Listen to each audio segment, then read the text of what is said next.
Cette vidéo présente la pompe Lowrance PS200.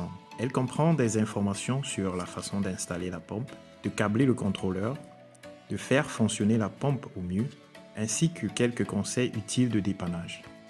La PS200 est flexible afin de répondre à une large gamme d'exigences de débit et de hauteur manométrique et est conçue pour la longue durée de vie nécessaire aux cas productifs tels que l'irrigation lorsqu'il est installé correctement.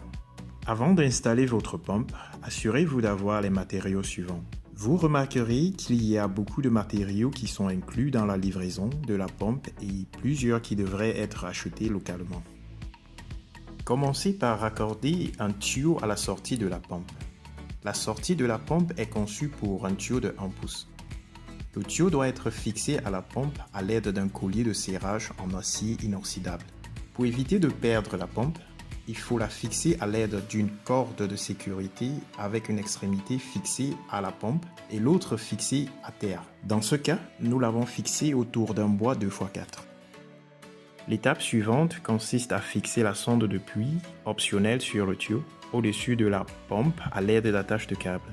Le capteur de la sonde de puits garantit que la pompe ne fonctionnera que lorsque la pompe sera complètement immergée dans l'eau. Placez soigneusement la pompe dans l'eau, en vous assurant que la pompe est complètement immergée dans l'eau pour éviter de l'endommager. Tenez la pompe plutôt que le câble lorsque vous déplacez la pompe. De plus, évitez de faire fonctionner la pompe dans la boue. Le contrôleur peut être fixé au mur ou à l'arrière d'un module PV, à l'aide des écrous à rivets ou des trous. Voici un conseil utile. Essayez d'installer le contrôleur de manière que vous puissiez toujours voir les voyants lumineux. Il est recommandé d'installer un serre-câble pour ranger les câbles et réduire la force sur les fiches et les câbles lorsqu'ils sont déplacés ou pliés. Veillez à ce que tous les câbles ne puissent pas être bouchés par de la boue ou de l'eau.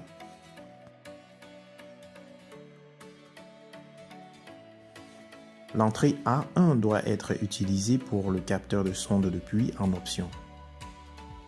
Cette entrée a un délai de 15 minutes pour éviter des démarrages et arrêts inutiles qui réduisent également l'usure du système. L'entrée A2 est conçue pour allumer et éteindre la pompe à distance. Si aucun accessoire n'est utilisé, les pompes fournies doivent être insérées, sinon la pompe ne fonctionnera pas. Utilisez l'adaptateur MC4 fourni pour connecter le module PV au contrôleur. Ne dépassez pas 50 volts, sinon vous risquez d'endommager le contrôleur. La tension en circuit ouvert ne doit pas être inférieure à 24 volts.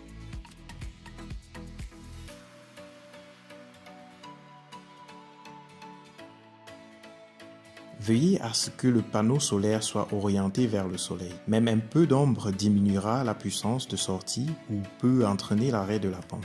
Ensuite, allumez la pompe. Si le voyant vert reste allumé, cela signifie que la pompe est en marche et que vous pouvez profiter de l'eau. Cela peut prendre quelques secondes pour remplir le tuyau avec de l'eau. Si le voyant rouge reste allumé, il est possible qu'un câble de liaison a été enlevé ou que la pompe se protège contre le fonctionnement en sec. Il est aussi possible que le réservoir soit plein. Vérifiez d'abord s'il y a des plis ou des coudes dans le tuyau. Si c'est le cas, redressez-les. Si ce n'est pas le cas, vérifiez que le panneau solaire fait face au soleil et que l'ensoleillement est suffisant. Enfin, assurez-vous que tous les fils ont été correctement connectés, voire étape 4. Si votre pompe ne fonctionne toujours pas, contactez votre vendeur, partenaire local pour obtenir de l'aide en cas de problème. Nous espérons que vous avez aimé cette vidéo et nous attendons avec impatience de connaître votre expérience avec la pompe PS200.